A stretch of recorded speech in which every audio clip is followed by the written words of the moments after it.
Hey, good afternoon, everyone. So let's see if I can get the slides going here. Okay, yep. So as Nathan mentioned, I'll be talking about some insights that come out of this benchmarking study that I'm the co-author of that we've been running in the US, Australia, New Zealand. And it's yielded some pretty interesting insights when it comes to trends that we see in advice value proposition, client value proposition. So I'm going to pull out a few of those insights for you here in the next 10 minutes. I'll give you a quick primer on the study, though, before we jump in, so you have a sense of where these are coming from. What we did in this benchmarking, and some of you have participated, or some of the folks on your teams have participated in this, is we crafted a survey that benchmarks 80 individual know your client building blocks. You might think of a building block as a distinct advisor behavior or skill or tool set that they could be using to understand their clients better. And we sorted out these building blocks in kind of from a basic level of proficiency to, that's the level 0 at the bottom there, to a more advanced proficiency up at level 3. And while we gathered this benchmarking data on the building blocks, we also gathered data about performance. So the metrics you see on the right-hand side of the page there, percentage of clients willing to recommend the advisor, net client growth rate, advisor satisfaction, referral rate. We also captured these performance indicators. So that enabled us to look at the correlation between know your client building blocks and these performance metrics. So we could say, oh, pretty definitively, if you are practicing this particular building block, you might expect this kind of correlation to these outcome metrics. So in a sense, you might think of that as, okay, that's a validation of kind of the benchmarking model that we built. What I'll do today, though, is to pull out a set of insights that key in on the topic today, which is client value proposition. And so there's 3 areas that I'll talk about today to pull out of the study. The way that I kind of think about this writ large is, across all this research that we've been doing, we certainly see across Australia, New Zealand, the US, that a lot of what advisors and planners have traditionally done and anchored their value propositions to, a lot of that is getting commoditized.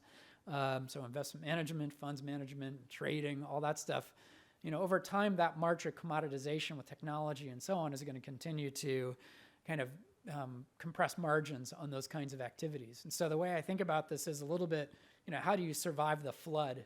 What are the areas of high ground that as planners, advisors, we can retreat to kind of anchor our value propositions on? So you might think about these 3 areas that you see on the page here as the 3 areas of high ground that I'll cover today. There's more that came out of the study beyond this, but for sake of time, these are the 3 that I pulled out. So the first one is going to focus on a high-performing set of advisors we saw pop out of the data that are really taking a deep dive in understanding client behavior at a level that simply wasn't possible as recently as 4 or 5 years ago.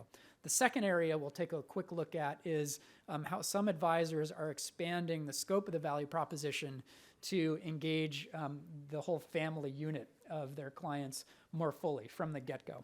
The third area that I'll mention is kind of creating a new and kind value that is delivered on a peer-to-peer basis within a client niche that you might choose to serve. So I'll show you an example there from a firm in Atlanta that's doing some really innovative stuff. So with that as mind as our roadmap, we'll jump into that first one. So this is this high-performing segment of advisors that popped out of the study. We came to call them behavioralists because of the hallmarks that they have and what they kind of focus on. So what you'll see on the page here is that in the benchmarking we did, and we have over 400 advisors who've participated in the benchmarking now, close to 200 in Australia alone. About 1 out of 7 respondents fall into this behavioralist category. And you can see in the performance data on the right-hand side of the page there, these guys are the green bars. So across all these performance metrics, they pretty dramatically outpace their non-behavioralist peers. So what is it that these guys are doing differently? I mentioned that they're really taking a close look at client behavior. And the way that I kind of encapsulate this, so this all pops out of the data based on all the questions we ask in this survey, is they have the will, the tools, and the skill to create not a new kind of value, but to really go deeper on kind of a behavioral coaching type of value that they provide. So just to walk through this briefly, the will there, you'll see those bullet points. These guys are really looking for points of misalignment, I guess I would say, in their clients' lives. So that might be within the client themselves, who the client might have a self-perception about what kind of investor they are, what their goals are, what kind of savings they need to engage in, but their behavior suggests something different. We know from a mountain of behavioral economics evidence that a lot of times we people aren't very good at self-reporting aspects of what we prefer, what we're going after. We'll delude ourselves, right? And then we'll post-rationalize. So you guys are familiar a lot with the behavioral finance field. So this comes out of that field of finding those kinds of points of alignment, or finding points of misalignment between, points of misalignment, I should have said, or finding points of misalignment between spouses or individual members of the family who have differing points of view.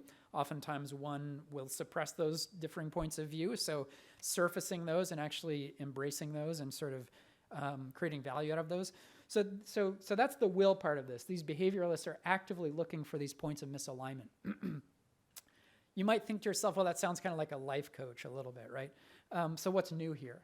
The tools bit is where we really saw what's new here. So these guys we saw in the benchmarking are really over-indexing on using a newly available set of tools like data aggregation to get an unprecedented view into their clients' actual behavior, spending, saving behavior, or reveal preferences tools based on behavioral economics to kind of understand what a client's underlying preferences are, so they can compare that to what the client believes about themselves or how they self-perceive. And so those tools are giving these behavioralists an unprecedented view into the actual underlying behaviors that the client exhibits. And if you think about it, in the past, we as advisors so often have had to rely on what clients were able to self-report to us. But so this is providing a different lens at what's going on underneath. And then the skill. So the skill there is all about, we saw these behavioralists over-index on the soft skills that it takes to navigate these conversations where you're actually engaging the client on the say-do gaps or on these points of misalignment. Those are fraught conversations, right? There's a whole lot of advisors out there who are numbers people who might run screaming from the room and engaging those kinds of conversations. So we saw that these advisors really over-index on those soft skills. So you bring those three things together, and you kind of get a picture of what the behavioralist is doing. They're very adept at introducing and managing constructive tension into the client relationship, and in a very kind of emotionally supportive way that leads to promoting change, behavioral change, greater well-being, that sort of thing. So that paints a little bit of a picture of it. I realize I'm going kind of fast here for the sake of time, but hopefully that gives you one sense for where we see some advisors pushing to create more value. So I'll go to the second one, which is around family dynamics. So here, this comes, what I've done here is to break out and study what high performers do differently when it comes to working with families. And, you can see the high performers in the lower left there. You can see, this is the top 15% of advisors who have participated in the study in terms of the metrics in the lower left there. On the right side of the page, you'll see the first part of what they do differently when it comes to managing a family unit. So in the first year of the relationship, they spend a meaningfully greater amount of time coming to understand the partner of the primary client, adult children, and the key members of the broader family unit. So they're really engaging with the broader family unit out of the gate.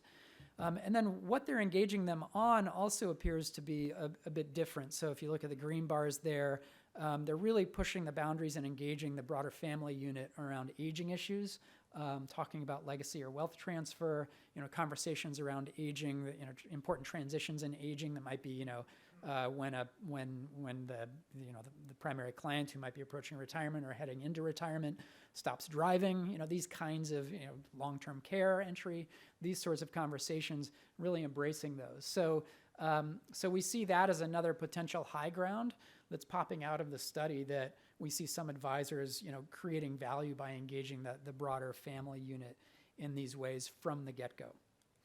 Third area I will touch on is this kind of niche focus. And so the data on the left side of the page here, we have a question in the survey that asks the advisor to allocate 100 points that reflect where they focus their business development efforts.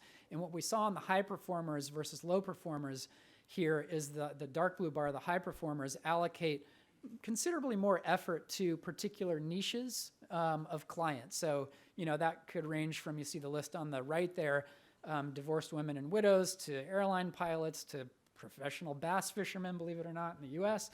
And so you see all kinds of niches, but it's one thing to, specialize in a niche and to focus on those kinds of clients. It's quite another we saw for this to kind of create peer-to-peer value amongst clients within a niche. So this is an eye chart. This comes from a case study that we did with a company called Signature FD out of Atlanta, Georgia.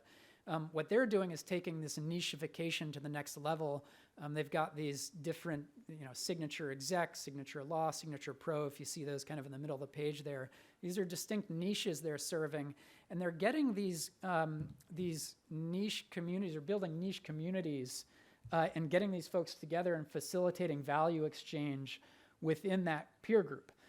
So discussing the unique challenges that professional athletes face as they're transitioning out of a professional athletic career into what comes next, right?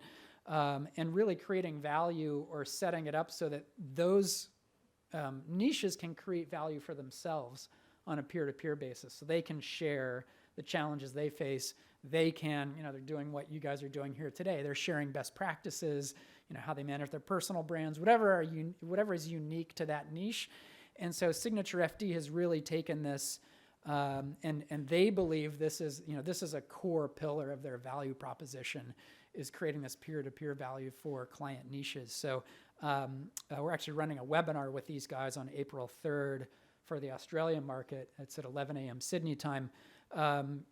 Free to dial in and listen to what these guys are doing. It's pretty interesting. It's a pretty neat example. What we see on the page here is what they're doing with their professional athletes and how they're kind of tailoring the niche efforts to those professional athletes. So hopefully that paints a quick picture of 3 areas of high ground when it comes to client value proposition that we saw pop out of the study that we see certain advisory firms kind of gravitating to. So that's it.